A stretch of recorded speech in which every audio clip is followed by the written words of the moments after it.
Howdy, howdy. Hey, how you doing? Hello, Good. hello. How are y'all doing today? Good. I feel like we haven't done one of these Good. in forever. It's because we haven't. It's been a minute. I even got a complaint call last night. Our boy Rob called and said, "Hey, man, what's up with the videos? I'm piled up with the flu. You didn't give me anything to watch last week, so Oh, he was my primary inspiration for doing this today. And of course, Tom, who called bitching. You doing a video today? How many weeks you guys going to take off? Doing Okay. his thing, ground. Yeah, but how difficult was it to get in the office today? Because you guys get hit with some weather. I slid all the way here. All the way here. In fact, and then Sean, as soon as I walk in, he's like, "Dude, I almost died getting here," and I'm like, "Yeah, I kind of should have been a work from home day, but Oh, he's it he's was a bit worse further out, today." right? Yeah. He's out in the sticks a little bit. Ah, I'm a few miles away, but a treacherous few miles it was. It was yeah. terrible. Like we were talking about, the last couple of days with the snow was one thing, but when it all turned to slush and got nasty on the roads yesterday afternoon and then froze up again, it's pretty bad out there. Yeah. So um, yeah, it's weird being at the beach and seeing that sort of thing. But supposed to heat back up this weekend and then back into the 60s next week. So we'll be past this schizophrenic weather and we'll be back to normal by then. But you guys just have the cold, right? Yeah, cold. We're just really cold right now. Like yeah. 20s at night, 30s during the day. Although it warmed up a little bit today. So I think we're getting back into the 60s like you. But it's Yeah. Texas. It's hard to predict. A week from now, we could be at zero. I don't know. Yeah, and like we were talking about before we came on, this has just messed up everything with the shows down south, in Orlando and everything else, getting our merch shipped down. Just a real mess. So it'll be good to get past all this. Yeah. Yes, absolutely. But we will be at MegaCon first weekend of February. So February 9th or excuse me, 6th through the 9th. And you guys come see us at booth 3105. Yes. Looking forward to it. In sunny Orlando, Yes. where I hear it's cold there, but not quite like this. No, it'll be awesome. It'll be there a good long Yeah. time. So it'll be nice to see everybody. What else we got, Amy? What do you want to talk about? Well, I do want to talk about that hunter seeker that I see behind you because those should be arriving like in the next week or two. So, uh,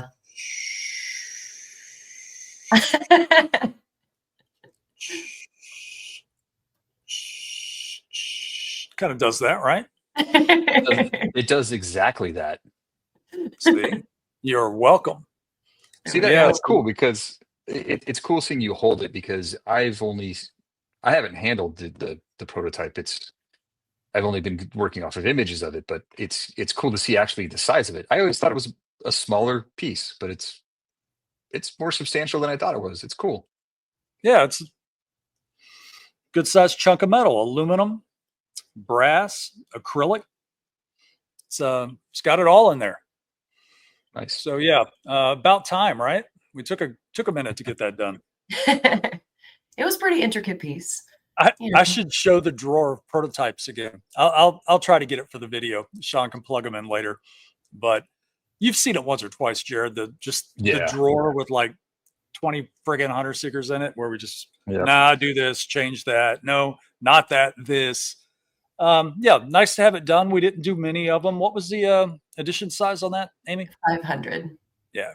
So that'll complement the Chris knife nicely when that's done, and then we'll be moving on from Dune. So um, we love 84 Dune, and unfortunate to hear about Mr. Lynch's passing.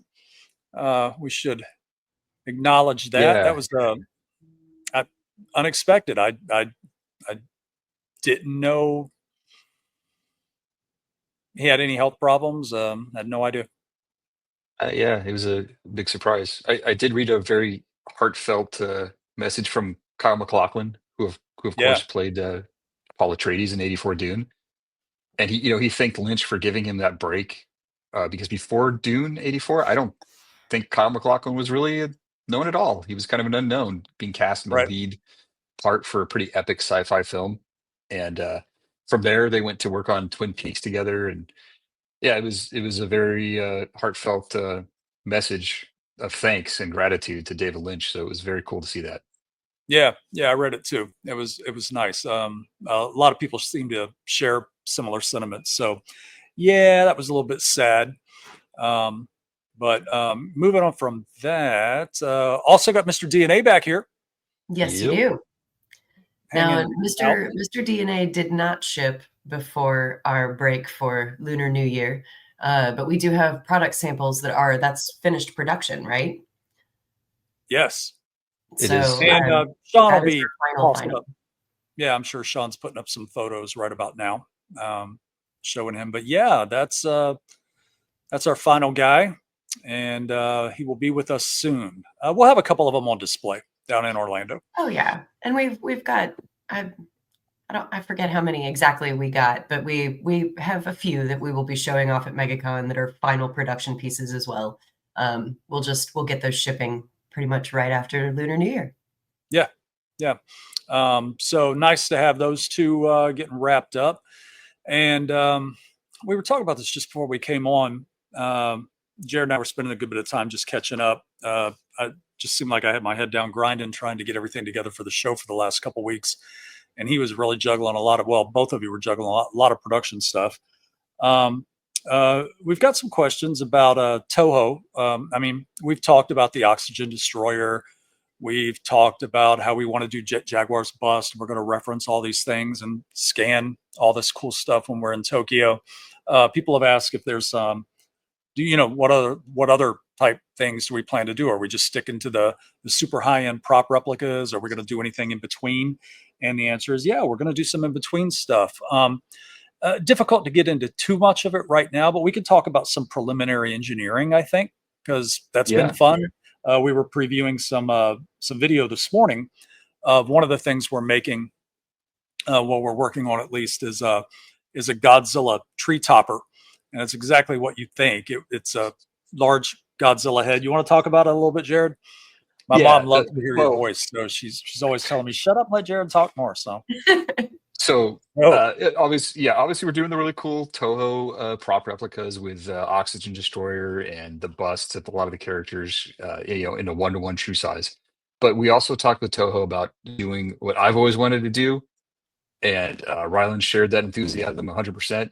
Is holiday themed ornaments, accessories, tree toppers, like you said.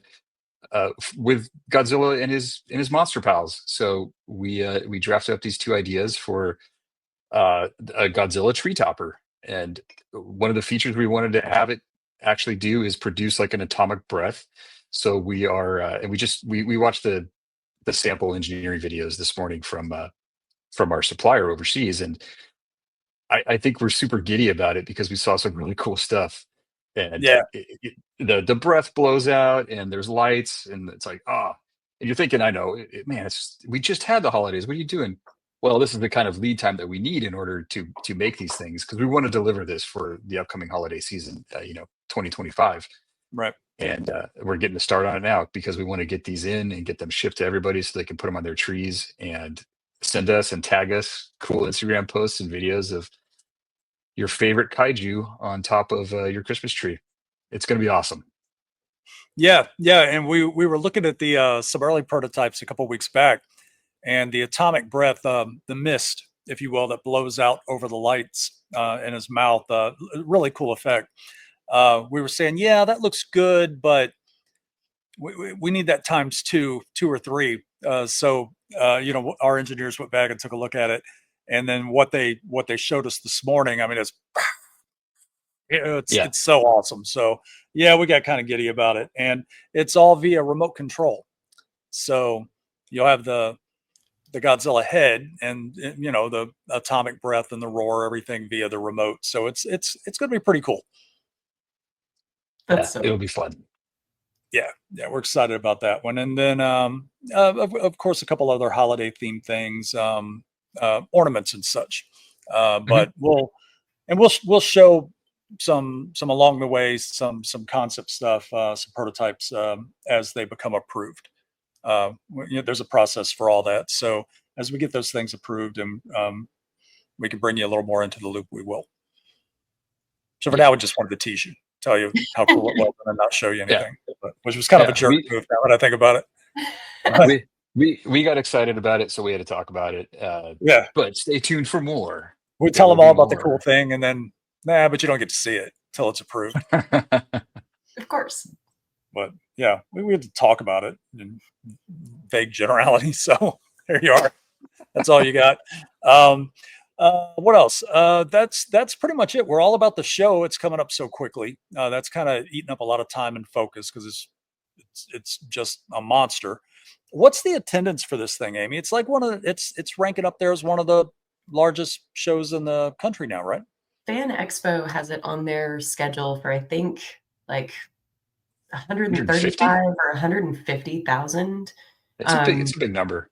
I was going to say, and I also feel like they had more of I feel like the attendance was higher last year than they even have posted. So we're definitely looking at least 150,000 people probably. Yeah, that's a lot of emergency powders. That's a lot of pre-gaming. But we have our hand wipes. We've got our hand sanitizer. It's going to be great. We should put up pictures of that monstrosity that we built to haul everything. That's a good idea. We might do that next time. Next time we might do that. Put a few pictures up. Of course, my favorite part is the carve out in it that holds the Lysol wipes. Yeah, that's. Oh yes. Critical need. I apologize. Fan Expo has them on their website at 180,000 people in attendance. Oh my God. So. What is Comic-Con? Oh, that is a very good question. I want to say it peaked at 200. But that was like 2019, 2018 numbers. I don't think it's come back to those numbers since 2020 and the pandemic and everything. Yeah, I'm seeing 135,000 last year at San Diego Comic-Con. Or excuse me, that was 2022. They are saying 200,000 people last year in 2024. It's getting close though. Yeah. I mean, it's. I just think Orlando is probably a better city to receive that many people, and there's so many other tourist things to go there and see. I mean, San Diego's nice, but it's not and you don't a city that can host like Orlando again, I think. And you don't get the inflated prices just because it's still the off season in Orlando, and all those hotels. You don't see the the prices go up in the neighboring area just because a show's in town. So that's kind of nice. But they've done a real good job with their roster this year. The guest, man, they got Mel Gibson showing up. I think that's his first show. I was going to say, I don't remember him really doing shows in the past. Have you guys ever really heard of that? No. He may have, but none that I'm aware of. And then Danny Glover's coming out, so that'll be cool. So you get your Lethal Weapon complete, together over there. And then, if you're a Danny Glover fan, Predator 2, get some of that action. Yes. I got a couple things here at the office I thought about getting signed. We just never get time to get away from the table. Yeah. I mean, that's the hard part. What else they have going on? They've got like the Happy Days cast, things that, old guys like me like. There's a lot of people from Stranger Things. Oh yeah. Yeah. Jude Law got added last week as well. I saw that. What's he been in? He was great in Skeleton Crew that just wrapped on Disney. The Star Wars series. That was a fun series. I know it's getting a lot of, I don't think it's getting a lot of hate, but I think it got a lot of perceived negative reactions because it's a bunch of kids. It's like a kid's Star Wars adventure. But yeah, I've not seen anything to do with it. Every bit reminded me of 80s like Goonies type movies or Explorers, like where kids go on an adventure. That's what it felt like. and it was in Star Wars world, which was even better. So yeah, I thought it was really cool. But Jude Law, yeah, he's done a lot of stuff. I'm trying to think of it, but I can't place it. I was struggling too. I just threw it out there. Yeah. He played Sherlock Holmes as well in Sherlock Holmes. He also Oh, wait, he was Watson. Wasn't he Watson to Robert Downey Jr.'s Holmes? No, because I thought that was Martin Freeman with Robert Downey Jr. Oh no, other way around. Other way around. Yeah. Benedict Oh, no, Cumberbatch and Martin Freeman and yes. Robert Downey and Jude Law. Okay, there we go. Yeah. Getting them mixed up. Jude Law was Watson, and he was Yes. like he was a tough Watson too. He was like a pugilist, and he had that cool mustache, like ooh, and a bowler hat on. Yeah, he was rad. Oh, he played an android in AI. Remember that movie that came out like 25 years ago called AI? Now everybody says AI, and I'm like, oh, that movie? No, not that movie. I'm still stuck on. He was a pugilist. Nope. Just reminds me of Young Gun. Young Gun. That's because I just watched that a couple weeks ago, and that guy's like, I'm a pugilist. Yeah, Young Guns is great. Young Guns 2 is awesome also. They're great. But the one thing that works against that movie is that soundtrack, the score, I should say, of the first one, because it's a Western, it's gritty, and then this 80s score kicks in with a little bit of saxophone and drums, and it's like, whoa, that'll take you out of the moment. Drums rolling across the track. Yeah. But no, still holds up. It's a good film. Yes, I watch it whenever it comes on. You know, it's funny. I don't consider myself a Western guy, and then I think about all the Westerns I like. You know, Westerns are great. High Plains Drifter. You know, practically any Clint Eastwood film. You know, they're all great. Of course, Tombstone. I mean, top 10. That's just an awesome film. And Young Guns is just fun. You know, it's just a staple of its time. Yeah, it's awesome. But anyway, yeah, a little bit low energy today. I'm speaking for myself. Just it's cold, man. I just want to hibernate. And then hopefully the snow will start, slushing off sooner than later, so you guys aren't fully immersed in ice. That always kind of makes me lower energy, not want to do anything because you can't really go anywhere because you're stuck. Yeah, I already felt defeated when I looked outside and had to leave today. I was like, I had to finish cleaning up this corner of the warehouse though after we packed everything out. But look how tidy it is. I mean, man. Well, at least this row. I mean, the rest of it's a nightmare. But this part looks good for now. But that's pretty much all I got for now. Unless you guys have anything else. I got one more thing that I was super excited to hear about. And I just had to double check because I wasn't sure if it's a rumor or it's actually happening. Gremlins 3 is happening. Well, you know what I'm going to say right now. You know, it's G3, people. It's G3. All right, everybody who's watching this, go pull up Key and Peele Gremlins 2. Just go pull it up. It's one of the best skits ever. Fantastic skit. Everybody gets to design their own gremlin. None of it's going to be in the movie. None of this. And then at the end of the clip, all of this was in the movie. All of it was in the movie. You mean there's a gremlin whose sole purpose is just that he looks stupid as fuck? Yes, it's in the movie. What about an electric gremlin? You mean a gremlin that is just pure electricity? It's in the movie. In the movie. You just strung two things together like Mad Libs. You are not a smart man. It is in the movie. It's got every great. How about Hulk Hogan? Wait, it's in the movie. It's in the movie. It is Gremlins so good. 2 is awesome. Like I went back, I watched it with my son about 6 months ago, and it's still so awesome. Like I loved it when I was a kid, and I loved it now. It's the best. It's got such a different tone from the first Gremlins, Gremlins 1 and Gremlins 2.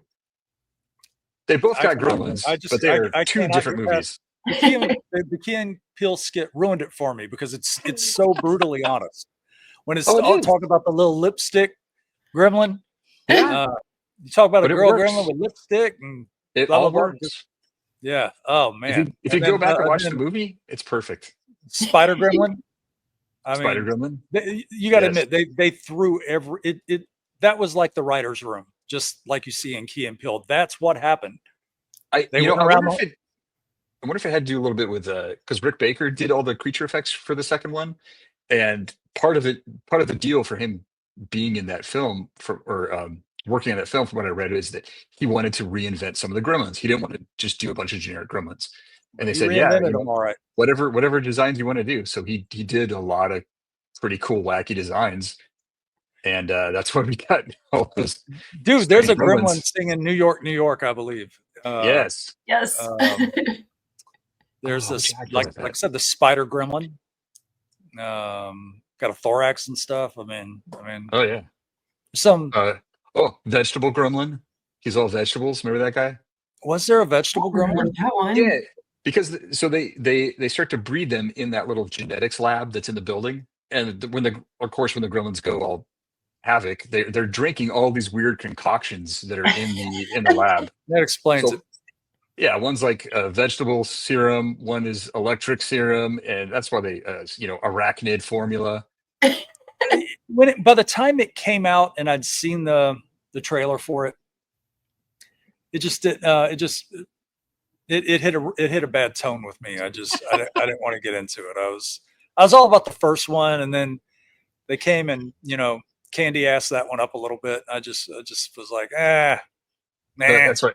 That's what I mean. The tone of the two films is so different. But I still love them both. The first one is it's more on a serious tone, somewhat, but it's still got some humor in there.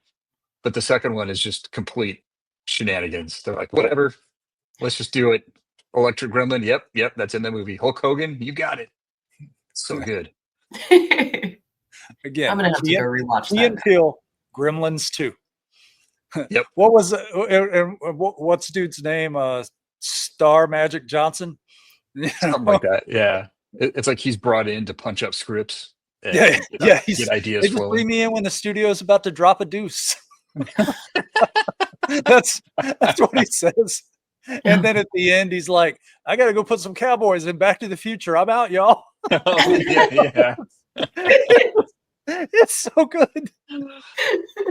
That's why those movies came out the same year. Back to the Future 3 and Gremlins 2. So yeah, that was great. Well, I'm glad you. That's a great note to end this on. There we go. That's the most energy we had through the whole thing. We might as well end it right here before we screw something up. You're welcome. Gremlins 3. Thank you. G3. All right, that's everything. Yeah. All right, have a good weekend. All right, bye. See you.